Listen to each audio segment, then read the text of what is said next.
ശ്രുതിക്കുട്ടിയെ എന്നാ അഭിനയവാ. Thank you. കിസിയുടെ സ്ഥലം എവിടാ? ഞാൻ ട്രിവാൻഡ്രത്താണ്. ഓക്കെ. എൻ്റെ പ്ലേസ് എന്ന് പറയുന്നത് ചെങ്ങന്നൂരാ. ചെങ്ങന്നൂര്. അപ്പൊ ചെങ്ങന്നൂരിൽ നിന്ന് ട്രിവാൻഡ്രത്തോട്ടുള്ള അതെ, അമ്മയുടെ പ്ലേസ് അവിടെയാ. ഓക്കെ. അപ്പോൾ ഞങ്ങൾ അവിടെ താമസിക്കുന്നതാ. ആ ഇതിനു മുമ്പ് സീരിയൽ ചെയ്തിട്ടുണ്ടോ? ആ, ഞാൻ കൊച്ചിലെ തൊട്ടുണ്ട്, ഏതൊക്കെ? 2.5 വയസ്സ് തൊട്ടുണ്ട്. 2.5 വയസ്സ് മുതലുണ്ട്. ആ, ആ ഞാൻ 2.5 വയസ്സിൽ ശ്രീധരൻ എന്ന് പറയുന്ന സീരിയലാണ് ചെയ്തത്. ശ്രീധനം. ഉം. ഓക്കെ. പിന്നെ മെയിൻ ക്യാരക്ടേഴ്സ് ആയിട്ട് മഞ്ഞുരം കാലം ജോസി സാറിന്റെ രണ്ടാമത്തെ വർക്കാണ് ഇത്. ഓക്കെ. ആദ്യമായിട്ട് ജോസി സാറിന്റെ മഞ്ഞുരം കാലത്തിലെ ഫസ്റ്റ് ജാനക്കുട്ടിയായിട്ടുണ്ടായിരുന്നു. പിന്നെ അമ്മൂൻ്റെ അമ്മ, ഉം. അത് കഴിഞ്ഞ് കറുത്തമുത്ത്, ഇത്രയാണ് മെയിൻ ക്യാരക്ടേഴ്സ് ആയിട്ട് ചെയ്തത്. അപ്പം കെസ്സിയെ കൈതൊട്ട സീരിയലല്ലേ ഹിറ്റാ? ഓ, അങ്ങനെ ഇതിപ്പോ പറയാം. ഈ ജോയ് സാറിന്റെ കൂടെ വർക്ക് ചെയ്തപ്പോ എന്ത് തോന്നി?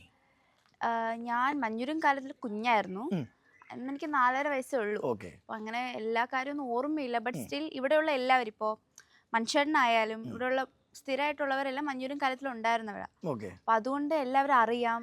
പിന്നെ എന്താ പറയുക, പണ്ട് ഇങ്ങനെ പറയും എടുത്തോണ്ട് നടന്ന കുഞ്ഞാണ്, ഇപ്പൊ പെട്ടെന്ന് വലുതായി എന്നൊക്കെ ഇങ്ങനെ പറയും. അത് കേൾക്കുമ്പോൾ ഭയങ്കര സന്തോഷം. അതെ, അല്ല, ലൈക്ക് അവർ ഭയങ്കര സ്നേഹം കാണിക്കും. ഇപ്പോൾ ഈ കിഷോറങ്ങളുടെ കൂടെ ഇപ്പോൾ ഞാൻ കുറേ പ്രാവശ്യം എൻ്റെ അച്ഛനായിട്ട് അഭിനയിച്ചിട്ടുണ്ടായിരുന്നു. കിഷോറങ്ങളൊക്കെ എത്രാമത്തെ തവണ ഭയങ്കര കാണുമ്പോൾ നമുക്ക് ഭയങ്കര സ്നേഹമാണ്. അപ്പോൾ നല്ല ഒരു എക്സ്പീരിയൻസാണ്. ഇപ്പോൾ കുഞ്ഞിലെ കണ്ടു, അത് കഴിഞ്ഞിട്ട് വലുതായിട്ട് കാണുന്നു എന്ന് പറയുമ്പോൾ ഭയങ്കര നല്ലൊരു എക്സ്പീരിയൻസാണ്.